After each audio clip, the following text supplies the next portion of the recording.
Oi, pessoal do sexto ano A, tudo bem com vocês? Hoje eu estou de volta para dar continuidade aos nossos conteúdos de ciências da apostila 4 do capítulo 28, Sol e Sombras, o retorno, das páginas 313 a 326. Aqui a gente tem aquela primeira imagem do nosso capítulo, sempre, né? Na primeira folha do capítulo a gente tem alguma imagem e que depois nós vamos ter que fazer algumas perguntas relacionadas a essa imagem. Vamos lá. Análise dos dados do Gnomon, página 314. Desde o módulo 3, você e seus colegas realizaram observações da posição aparente do Sol em relação às sombras projetadas por uma haste no solo em determinados períodos do dia e do ano. Essa atividade consistiu na construção de um gnomon, uma haste vertical fincada em uma superfície horizontal e lisa, em um local que recebe luz solar. Vocês o utilizaram para coletar dados sobre o movimento aparente do Sol ao longo do ano, em horários diferentes em alguns dias. Agora, retomem suas anotações para responder as questões a seguir. Bom, em relação a isso, no início do ano letivo, nós até falamos de fazer sobre essa experiência, cada um ia fazer na sua casa, porque aí ficava mais fácil de fazer as observações, mas devido a tudo isso que aconteceu, a gente acabou nem tocando mais nesse assunto, não fizemos esse experimento, tá? Então, eu queria que vocês tentassem responder a atividade 1, de acordo com o que a gente vai estudar aqui neste capítulo, tá? E de acordo com algumas coisas que vocês já viram no Fundamental 1 e também já vimos no decorrer do ano do Fundamental 2 e vamos ver dentro deste nosso capítulo, tá bem? Mas a experiência realmente a gente acabou não fazendo, acabou passando despercebido, a gente até comentou, mas a gente acabou não realizando o experimento.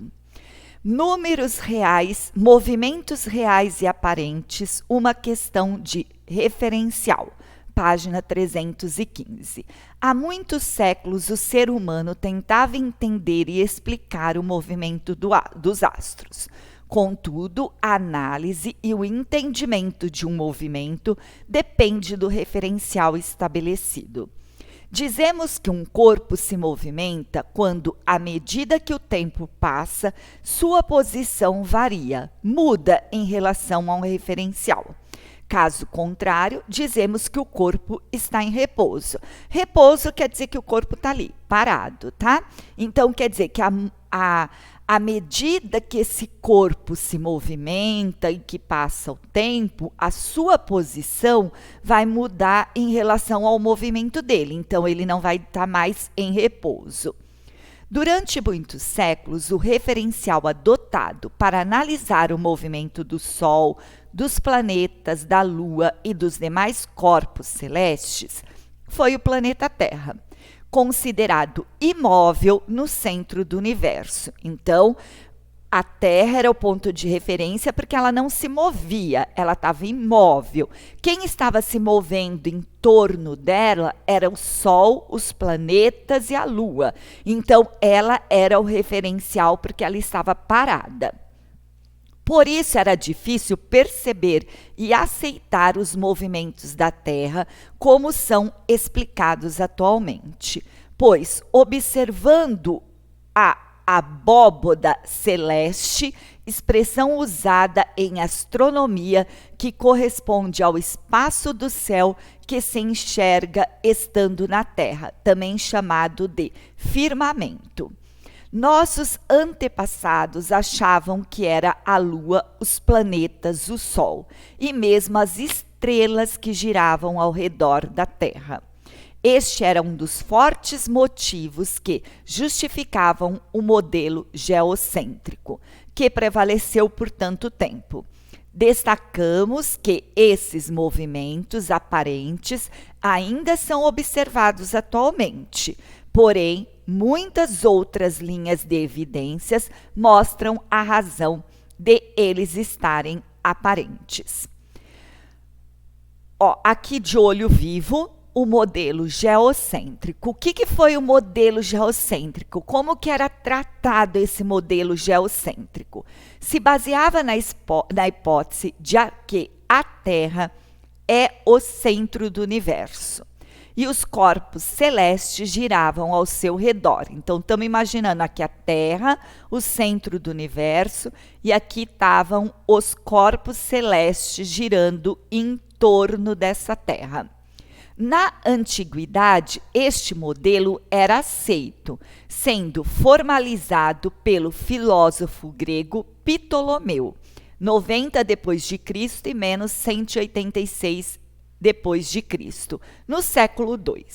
Este modelo perdurou como mais aceito até 1543, quando o astrônomo polonês Nicolau Copérnico, 1473 a 1543, apresentou o modelo heliocêntrico, que propunha o Sol no centro e os 6 planetas conhecidos até então girando em torno dele, em movimentos circulares perfeitos, assunto que desenvolveremos com maior profundidade no 9º ano. Então, quer dizer que antigamente o modelo geocêntrico era que a Terra era parada, era o centro, e os planetas, giravam em torno dela. Depois veio o Copérnico e falou que não, que era ao contrário, que o Sol era o centro e que os outros 6 planetas conhecidos até no momento, que giravam em torno dele, tá? Então aí mudou. E isso aqui vocês vão se aprofundar lá no 9º ano, tá bom? Movimentos reais e aparentes, uma questão de referencial da página 316. Vamos entender como o movimento do nosso planeta pode afetar nossa percepção do universo. Observe as 2 imagens abaixo, que correspondem a 2 referenciais diferentes de uma mesma situação. Observação do lado de fora do carrossel. Então, essa pessoa está aqui, ela está observando o carrossel do lado de fora. Então, ela está vendo o carrossel girar, certo?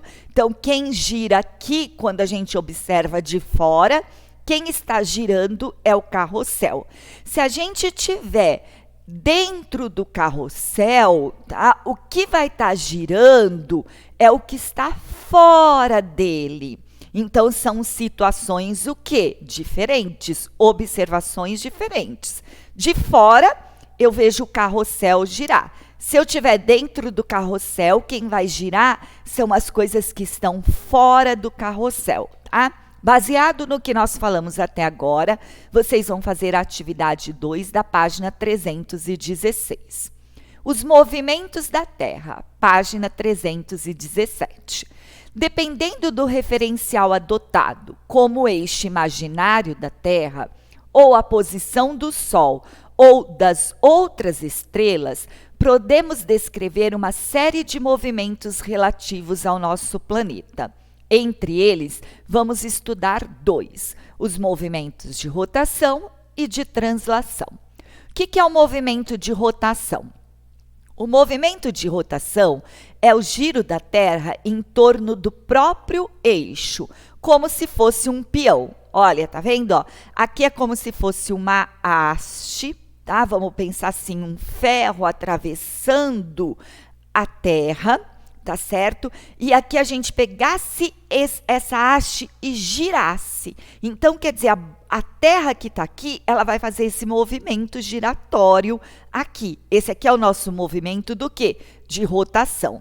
Esse movimento dura aproximadamente 24 horas, o chamado dia solar. e é responsável pela existência do dia e da noite, e também do movimento aparente do Sol no céu, nascendo no horizonte leste e se pondo no horizonte oeste. Então, vamos imaginar que a Terra está aqui no meio, ela está girando aqui, ela demora um dia para fazer isso, certo? Então, quando aqui é dia, aqui é noite e vice-versa. Por quê? Porque se o Sol nasce aqui, aqui vai ser dia, a hora que estiver aqui vai ser noite. E aí ele se põe, tá bom? Aí ele fala, ó, representação esquemática do movimento de rotação da Terra no sentido do oeste para o leste. Então, tá fazendo esse giro aqui, tá? Aqui é o Polo Norte, aqui é o Polo Sul. Vamos imaginar que essa Terra tá passada por um ferro e a gente gira esse ferro aqui na ponta no Polo Norte. Então, ela vai começar a girar aqui, tá certo? E esse giro demora o quê? 24 horas, que é chamado dia solar. O que é a translação? É o movimento da Terra em torno do Sol, é chamado de translação. Este movimento dura cerca de um ano, 365 dias, e é, em parte, responsável pela existência das estações do ano, verão, outono, inverno e primavera, e pela trajetória aparente que o Sol descreve no céu ao longo do ano. Então, aqui está o Sol, a Terra continua, vamos pensar assim, pessoal, deixa eu ver aqui algum objeto que eu possa pegar para vocês. Sei lá, vou pegar isso aqui, tá? Então, vamos pensar que isso aqui é o Sol, essa aqui é a Terra. A Terra, ela não faz o giro em torno dela mesmo? Então, o que vai acontecer aqui, ó? Aqui no Sol, o Sol está parado, a Terra ela vai fazendo assim, ó, vai girando, tá? Ó, você está vendo que eu estou girando o lápis? Ela não vai fazer isso com o lápis parado. Ela vai girando em torno do eixo dela mesmo e vai fazendo isso aqui, ó, em torno do Sol. Esse giro aqui, ó, sozinho, ele demora um dia, 24 horas. E para ela girar em torno do Sol aqui, fazendo giro em torno do eixo dela, vai demorar o quê? 365 dias. Movimentos da Terra, página 318. Saiba mais. Ano bissexto. A Terra demora cerca de 365 dias e 6 horas no seu movimento de translação. Mas criar um calendário em que o ano tenha 365 dias mais um quarto de dia seria pouco prático. Por isso, nosso calendário tem a duração de 365 dias. Para compensar esse um quarto de dia que é ignorado todo ano, a cada 4 anos acrescenta-se um dia ao mês de fevereiro, que é o dia 29. Nesses anos, o calendário tem 366 dias e é chamado de ano bissexto. Você conhece alguém que nasceu no dia 29 de fevereiro? Esse dia 29 de fevereiro não acontece a cada 4 anos, desculpa. Quer dizer o quê? Que essa pessoa que nasceu no dia 29 de fevereiro, ela vai fazer aniversário só a cada 4 anos? Não, gente. Quem nasceu no dia 29 de fevereiro, ou ele é registrado um dia antes ou um dia depois. Ele nunca vai fazer aniversário no dia 29 de fevereiro, tá bem? Vocês vão fazer a atividade 3 da página 318. A inclinação do eixo da Terra, página 318. O eixo de rotação da Terra é a linha imaginária que vai do polo norte ao polo sul do planeta. Esse aqui, ó, o eixo imaginário, tá? Ó, é esse vermelho, do polo norte ao polo sul. Este eixo é inclinado em relação à sua órbita, tá certo? Ó, o eixo, ele não tá reto assim, ele tá meio inclinado. Por isso que ele mostra, isso aqui, ó, seria o eixo, mas na verdade ele não é esse eixo retinho que está em vermelho. Ele é um eixo inclinado, onde a gente tem aqui o polo norte e o Polo Sul. E você está vendo que ele tem essa inclinação, então a Terra vai fazendo giro aqui, ó, em volta, e ela tá meio que inclinada também, né? Então a gente tem aqui, ó, o Trópico de Câncer, a linha do Equador e o Trópico de Capricórnio. A inclinação do eixo da Terra, página 319. Saiba mais. As linhas imaginárias do planeta. Os trópicos de Câncer, hemisfério norte, e de Capricórnio, hemisfério sul, são linhas imaginárias paralelas à linha do Equador. No primeiro dia de verão, o hemisfério sul, de 21 a 22 de setembro, nas localidades que estão no Trópico de Capricórnio, pode-se observar que a sombra de um poste no meio-dia solar é praticamente apenas um ponto. O mesmo ocorre no Trópico de Câncer, no hemisfério norte, no primeiro dia do verão, de 20 a 21 de junho. Então, quer dizer o quê? Que nesse tempo, hora que o Sol bater aqui, a gente só vai enxergar uma pontinha aqui. E se ele tiver assim, ele bater, nós vamos enxergar uma haste, tá? A inclinação do eixo em relação ao planeta Terra, no movimento de translação, é a causa de existência das estações do ano. Assim, a insolação, quantidade de luz solar que atinge determinada região, varia em cada hemisfério. É por isso que, quando é verão no hemisfério sul, é inverno no hemisfério norte e vice-versa. Então, aqui, ó, tá vendo? A gente tem aqui o eixo, a Terra girando em torno do eixo do Sol, tá certo? Então, ó, aqui, ó, tá vendo? Ó, tá mais escuro, é noite, tá mais claro, é dia, claro, ó, noite, dia, noite, dia, noite. E tá vendo que o tamanho é diferente? Olha aqui o tamanho da noite, olha aqui, olha e olha, tá bem? E aí tem os dias que vai representando essa esquematização do movimento de translação da Terra em torno do Sol. E corresponde ao início e término das estações do ano. A inclinação do eixo da Terra, página 315. Por que a inclinação da Terra é o principal fator que determina as estações do ano? Para responder a essa pergunta, devemos observar como os raios solares, insolação, incidem nos diferentes hemisférios do globo terrestre ao longo do ano. Veja as imagens a seguir e perceba que os raios atingem de forma direta cada hemisfério de acordo com a posição da Terra em relação ao Sol. Aqui a gente tem o Sol, onde que os raios solares estão atingindo, tá? Então, esse pedaço aqui é noite e esse pedaço aqui vai ser dia. Ó o eixo imaginário, tá bom? Aqui a gente tem o polar ártico, o trópico de Câncer, o Equador, o trópico de Capricórnio e o polar antártico. Isso aqui é verão aonde? No hemisfério sul. Aqui a gente tem ao contrário, ó, o Sol, os raios solares, tá vendo? Ó, aqui é noite, também tem o círculo polar antártico, trópico de Câncer, a linha do Equador, o trópico de Capricórnio e o círculo polar antártico. Aqui é verão já no hemisfério norte. Durante a mesma época do ano, os raios solares incidem mais diretamente em um hemisfério, resultando em dias com mais horas de luz e calor, insolação.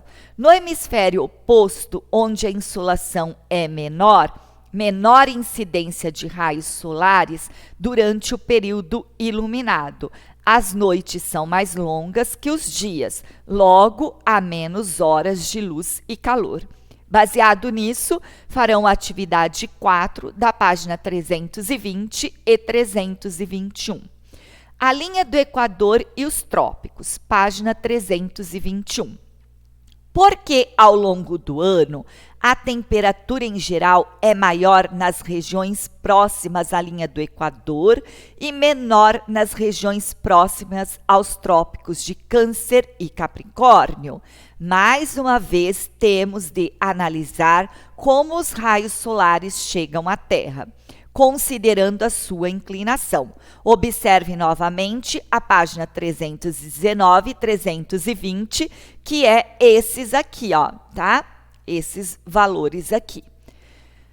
A quantidade de raios solares recebidos em insolação nas diversas regiões da Terra depende da altura do Sol, na abóboda celeste, que está associada à inclinação do eixo da Terra, em relação ao seu plano de órbita no movimento de translação.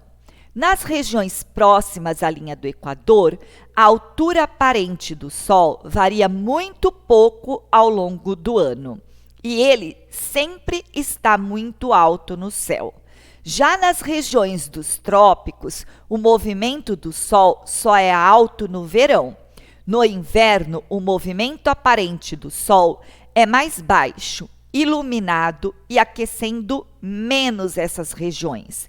Esses dois períodos temos as estações mais amenas, o outono e a primavera. As estações do ano são consequências de insolação que cada hemisfério da Terra, sul e norte, recebe, sendo diferente em cada um devido à inclinação do eixo de rotação da Terra.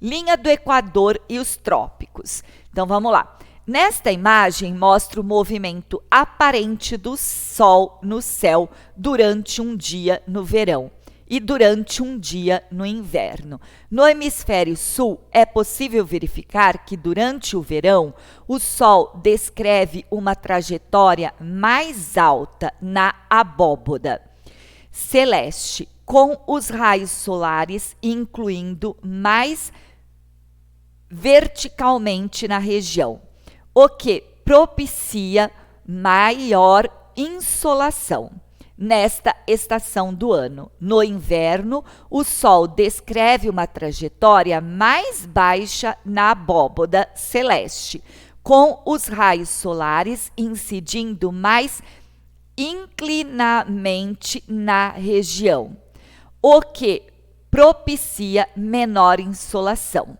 Nessa estação do ano, no outono e na primavera, o Sol faz um movimento aparente no céu em uma altura intermediária entre a do verão e a do inverno. Tá vendo aqui, ó, no verão e no inverno, tá? Ela é menor, ele nasce aqui e se põe. Então, ele vai estar iluminando uma faixa menor, ó, tá vendo? Se eu pensar aqui numa linha reta, olha o que ele está iluminando, só isso aqui. Olha no inverno, olha o que ele estaria iluminando, tudo isso aqui, tá bem? E isso aqui no inverno, isso aqui no verão. E a primavera, né, o verão, o outono e a primavera, ele está aqui, ó, no meio, ele está no intermediário entre o verão e o inverno. Então, o verão, ele abrange uma maior extensão da abóboda celeste, tá? Quer dizer, ele ilumina mais a Terra. No inverno, a iluminação da Terra fica mais reduzida, fica um espaço menor. A linha do Equador e os trópicos, página 322. As estações do ano no Brasil.